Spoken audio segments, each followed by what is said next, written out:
বাংলাদেশের পরিস্থিতি নিয়ে কথা বলছিলাম যে ইসকন একটি হিন্দু ধর্মীয় সংগঠন। দেখলাম যে চট্টগ্রামে কিছু ছোট্ট ছোট্ট কোমলমতি শিশুদেরকে ফুড ফর লাইফ একটি প্রোগ্রাম, ওদের Rath Yatra, international society for Krishna consciousness হচ্ছে ওদের ইলাবোরেশন পুরো সংগঠনের। তো তারা ওই রথযাত্রার প্রসাদ খাইয়ে ছোট ছোট শিশুদেরকে দেখলাম যে হরে কৃষ্ণ হরে রাম এগুলো পড়াচ্ছে।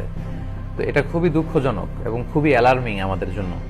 এ ব্যাপারে অনেক ধরনের তথ্য আমরা পেয়েছি।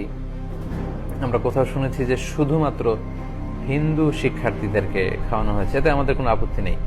কিন্তু আমরা ছবিতে এবং কিছু ভিডিওতে দেখেছি মুসলিম শিক্ষার্থীদের মধ্যে এই প্রসাদ বিতরণ করা হয়েছে, যেহেতু তাদের কল্পিত দেবদেবীর নাম বলে এই প্রসাদগুলোকে ডেডিকেট করা হয় এবং হরে কৃষ্ণ হরে রাম বলে